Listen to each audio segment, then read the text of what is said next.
Hey, what's up guys, it is your boy Wallfrog here, and today it's going to be episode number 2 of me ranking the top 50 players from the 2019-2020 NHL season. Last video, I put it out yesterday, and yeah, I ranked number 50 to number 46, I ranked 5 players. Yeah, check out that video. Yeah guys, I'm going to be ranking the next 5, and every other day, 5, 5, 5, 5, all the way up to number 1.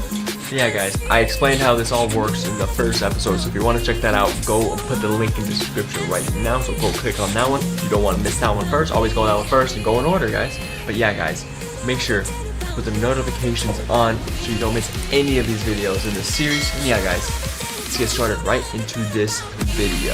Alrighty guys, number 45 on this list, the top 50 players in the NHL this season. Obviously I'm not doing goalies, so that's not going to be a part of it, but yeah.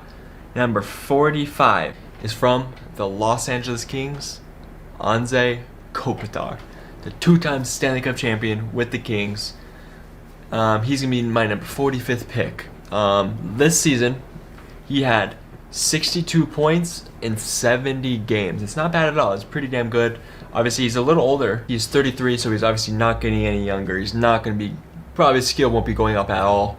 But he's still putting up a lot of points for the Kings, even though the Kings are pretty bad. They're bottom recently. For the past 3 years, they've been bottom of the league. But he's still doing his thing. He's the captain of the team. He's putting the team on his back. Obviously, it's not enough. You can't do it by yourself. But Kopitar has been doing his thing. Obviously, won 2 Stanley Cups with the Kings. But yeah, so he had 21 goals, 41 assists. That's actually not terrible at all for a 33-year-old. That's pretty damn good. But yeah, he's probably, the points are probably gonna keep going down and down and down every season. It's gonna happen. He's getting older. That's what age does to you. But yeah, last season he had 60 points in 81 games. So actually this season he was on pace for even way more.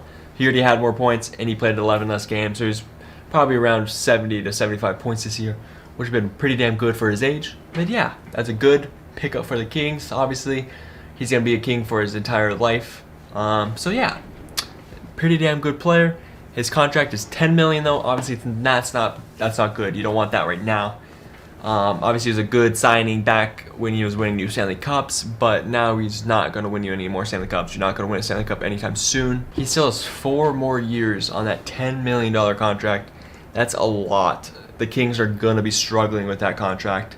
But obviously, you gotta give him the contract when when he won you 2 Stanley Cups. You gotta do it to him. But that's a lot. Obviously, it's a good contract for when you did it, but now it's not good at all. You don't want to do that. But yeah, he's your best player, so it is what it is. He's still putting up points for you guys, and yeah, that is number 45 on this list. Okay, guys, number 44 on my list is going to be from the Montreal Canadiens. Thomas Tatar. Very good player. Obviously, he got traded a couple times in the past few years. He was on the Red Wings, went to the Knights, got traded from the Knights to the Canadiens. But yeah, he had a good run in the playoffs with the Canadiens. But yeah, he had a good year with the Canadiens the last 2 seasons. Played very damn well. He had 61 points this year in 68 games. That's pretty damn good.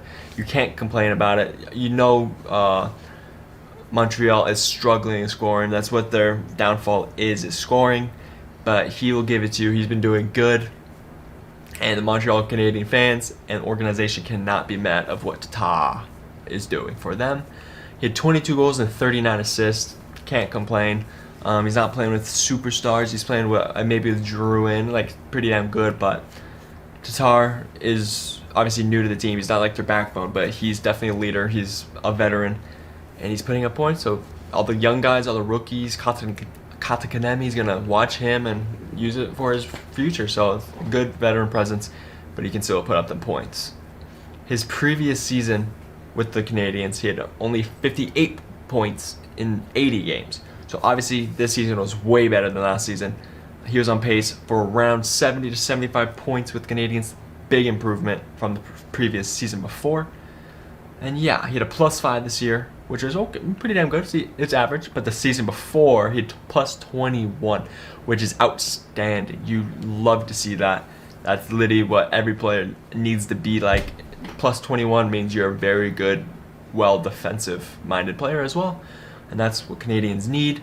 So yeah, 61 points, 68 games, pretty damn good for Thomas Tatar. Let me look at his contract. 4.8 million is not terrible. It's like about average for what he gets, how many points he gets. It's pretty damn good. It's a pretty good contract for 61 points. If he keeps doing that, maybe he can definitely get in the 70-point mark next season if he stays consistent. But yeah, we're just hoping his plus minus stays above even, and we're good right there. The Montreal fans and organization cannot be upset with Thomas Tatar. That is going to be my pick for number 45.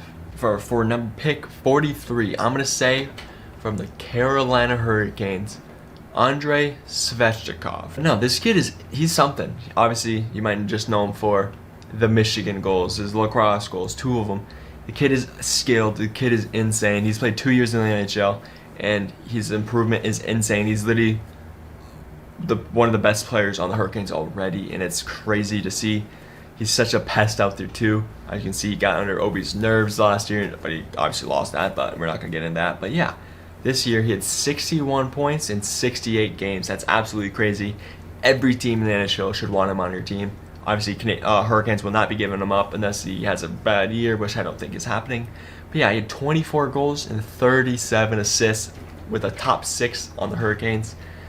I don't know if he's playing with Aho or Teravainen, but anyway, either way, the kid is skilled. The kid is insane. He's everywhere. Every time you watch a Hurricane game, you see him. He stands out almost every single game. Yeah, 24 goals, 37 assists from his sophomore season. You can't be mad about that. He was on pace for around 70, 75 points, which is absolutely crazy, mind-boggling for a sophomore player. But yeah, that's that. The season before, he had played a full 82 season. Obviously, rookie year, not expecting much from him. He had 37. It's not bad. It's not great. It's not bad. It's reasonable for a rookie. He had 20 goals, 17 assists. You can't complain about that. But yeah, he was even the last season. But this season right now, he was a +9. Pretty damn good. He's a little, obviously, you can't say he's fully responsible because he's not like +30. But you definitely, good thing he's being a plus early in your career means you're still looking towards the defensive side of the ice.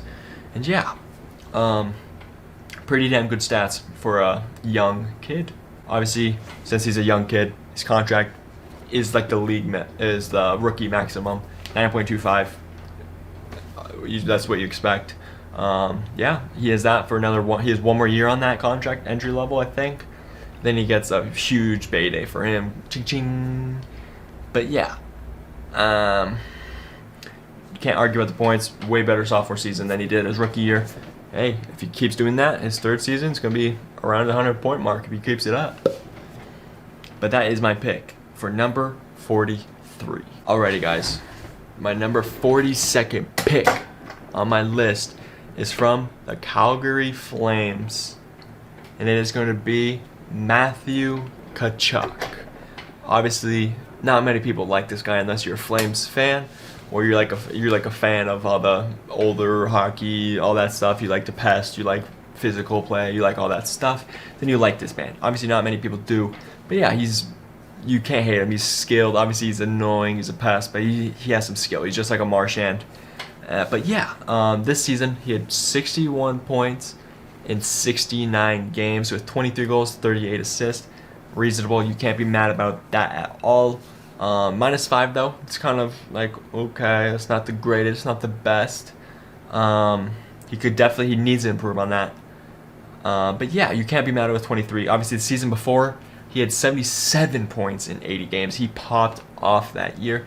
He had 34 goals and 43 assists, which is absolutely crazy.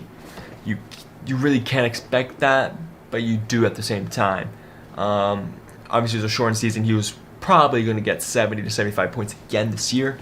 So you really can't argue with him only having 61, but you can argue with him being a -5, which you don't like to see minus in anything like that. But Cachuck, he will be a good player, superstar, all-star in the near future. So yeah, 61 and 69, not too bad. I'd rather have him on my team than play against him 100% because that would be annoying. But one little downfall, I guess you could say, is he has a $7 million contract.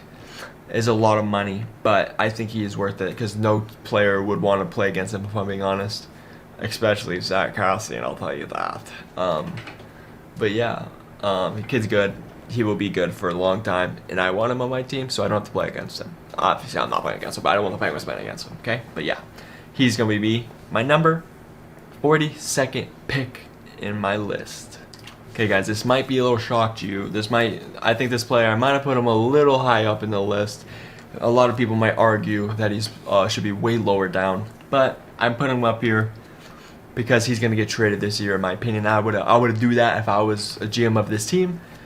But yeah, it is number 41st pick in my list from the Toronto Maple Leafs. Everyone knows William Nylander.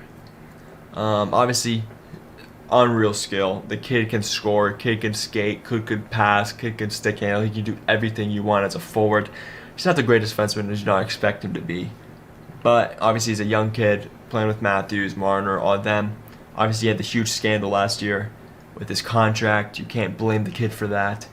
But yeah, this season way better than last season. He had 59 points in 68 games. It's not the best, not the worst, but I'd rather have Nylander than all those other people on my list I already put. So yeah, 31 goals, 28 assists, good goals. He should be hitting the 30 goal mark every single season. 28 assists, can't argue with that. Playing with Austin Matthews, Mitch Marner, you're gonna get a lot of assists if you just give them the puck. But he was a -2 this year. You don't like that, but as he's on the Toronto Maple Leafs, I'm pretty sure almost every player is gonna be minus because that's just how the Maple Leafs play. They're always minus. They're fully offensive. Their defense is not very good, obviously, as you saw this playoffs. But yeah, -2 could be worse, but it's not bad. The season before, obviously, is a really bad year. 27 points in 54 games. Obviously, he didn't play because his contract, his agent couldn't figure it out with Kyle Dubas, all that stuff. But it's a tough situation for him to come and play in. So 7 goals, terrible. 20 assists, terrible. You can't really blame the guy. -4 again. You can blame him on that, I guess, but you just chalked that last year. Honestly, you can't blame the kid for just sitting the entire season basically and coming in when all the teams are hot, all that stuff, and just trying to get right back to his form. But yeah, that's that. -4. He's been minus almost every season except 2017. He had 20, but we're not gonna get into that. Kid is skilled. Every team will want him on his team. Obviously, his contract is pretty damn big with $6.9 million. That's crazy, to be honest. I don't know how the Maple Leafs can hold it. Obviously, they have their big four with the huge contracts, so the team really can't come forward. Big players. That's why I think he's gonna get traded. But any team would and should. Every team should and would want to get him. And yeah, guys, that is my 5 players for this episode. I went from 45 to 41, and I did 50 to 46 last time. I did 10 already. So yeah, guys, the next video will be on the next 5. So yeah, guys, put that on the notification so you don't miss this next video. Go check out my first video so you can see who I did before that. But yeah, guys, comment down below if you agree with anything. Tell me your top 50. Tell me who's number 1 through 5. All that stuff, guys. But yeah, guys, thank you guys for clicking on this video. And like and subscribe. And I'll see you guys in the next video. See ya.